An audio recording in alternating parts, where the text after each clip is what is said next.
এটা কি মুরগির রক্ত? মুরগির রক্ত মধু দিয়ে রেখে দিয়েছে। এইটা হচ্ছে প্রায় 10 বছরের পুরাতন আস্ত মুরগি মধু দিয়ে রাখা হয়েছে। কারো ক্যান্সার হয়েছে, ব্রেন নষ্ট হয়েছে, বাচ্চা অ্যাবনর্মাল হয়েছে, বাচ্চা কথা বলে না, বাচ্চাকে ডাক্তাররা ওষুধ খাওয়াইয়া বোবা বানিয়ে ফেলছে, এ কেসও আছে আমার কাছে। তা আপনার এখানে অনেক মধু পাওয়া যায়, মানে অনেক রকমের মধু। কি কি পাওয়া যায় একটু যদি আমাদেরকে দেখাই দেন। আইটেম হলো সব মধু, নতুন পুরানো মুরগি পুরো আস্ত মুরগি মধু দিয়ে 10 বছর রেখে দিয়েছেন। ভিজিয়ে রাখছে।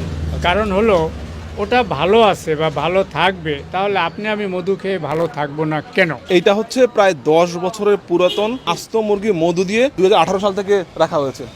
এখানে হচ্ছে মাছ, আর এটা হচ্ছে গরুর মাংস মধু দিয়ে এখানে 8-9 বছর রাখা হয়েছে। এইটা কি রক্ত লেখা? এটা কি মুরগির রক্ত? মুরগির রক্ত মধু দিয়ে রেখে দিয়েছে। ওই যে ধুইছি যে সেই ধোয়া জিনিসটা যে নিচের যে গামলায় ধুইছি, ওই গামলার দিয়া ওই রক্ত সহ মধুটা রাখছি। দেখেন, এটা 2018 সাল থেকে। রক্ত তো নিচে রাখলে সাথে সাথে জমে যায় এবং 2-4 ঘন্টা পরে গন্ধ হয়ে যায়। এ না গন্ধ হয়েছে না জমছে, মানে এইটা এখনো গবেষণার মধ্যে আছে, গবেষণায় থাকবে। এইবার আমি দেখি যে 20-30 বছর পুরাতন যে মধু, সেটা একটু দেখান। এইটা জমছিল 2 বছর আগে। সরিষার ফুল হলুদ, দেখেন এটা হলুদ এবং লালে মিশ্রণ হয়ে গেছে। এইটা 10 বছর আগের খলিশা ফুল, 3 মাস আগের খলিশা। একই মধু, এই রং নতুন, এটা আস্তে আস্তে পরিবর্তন হয়ে এই কালো হয়ে গেল। আর এগুলো কি অনেক পুরাতন মধু নাকি? পুরাতন মধু। একেবারে দেখা যায় যে জি। মাকড়সার হয়ে গেছে। জি, এটা প্রায় 15 বছর ওভার। এটা কি গন্ধ সেম থাকে? সেন্টটা যদি আপনাকে আমি দেখাই তাহলে বুঝতে পারবেন।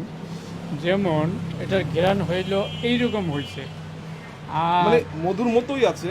কিছুটা হালকা চেঞ্জ আছে, হয়ে হালকা গেছে। এটা এখন তিতে লাগে, না খেলে মধুই সব রকম কাজ করবে। মধু টেস্টি আছে, মানে এটাকে আমি 15 বছর আগের মধু খেলাম। হ্যাঁ, আচ্ছা, যত পুরাতন হবে ততই এটা ঔষধি গুণ বাড়বে। কিছু হারাবে, ঔষধের গুণটা পর্যাপ্ত সুন্দর হবে, ভালো হবে, বাড়বে। ধরেন এখানে যদি কোনো ক্যান্সার আক্রান্ত রোগী আসে, তার ট্রিটমেন্ট আপনি করেন? হ্যাঁ, আমি 3টা রোগের চিকিৎসা করব না। একটা এখনই হাড় ভেঙে গেছে, লম্বা করে কেটে গেছে, যাকে সেলাই লাগবে, এটাও করব না।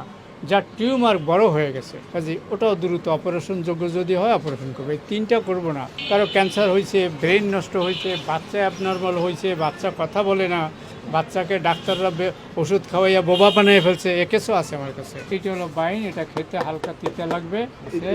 এটা হালকা তিতে লাগবে, হালকা হালকা। এটা কি কাজ করে? এটা উগ্রতা বাড়ায়, ব্রেনে উগ্রতা বেশি বাড়ায়। উগ্রতা বাড়ায়। নেক্সট গবেষণায় আসতেছি আমি হুক্কা। হুক্কা যাদের ফুসফুস খারাপ, হাঁপানি হয়েছে, গলার কোনো অংশ খারাপ হয়েছে, যেখানে ডাক্তাররা পর্যন্ত যেতে পারবে না, অপারেশন করলে সে মারা যাবে, ওই রকম স্থান। নাকের ভিতরে যত রকম সমস্যা, নাক টু লাংস, এই সমস্যার জন্য এই হুক্কা খেতে হবে। কিভাবে?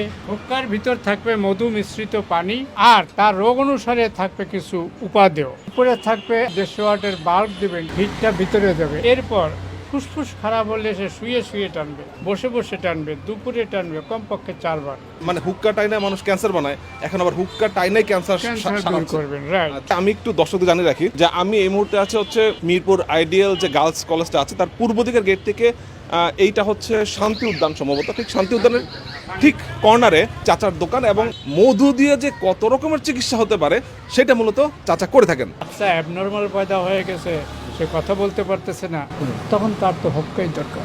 এই জন্য ইদানিং হুক্কা নিয়ে আমি এত দুশ্চিন্তায় আছি, যেটা কবে ডাক্তারখানা বসবে। কারণ মেডিকেলের কাছে এই ব্রেন নষ্ট হওয়ার ওষুধ নাই, তাহলে আমার কাছে যখন আছে যেটা আল্লাহর দেওয়া ঔষধ, আমরা তা কেন ব্যবহার করবো না?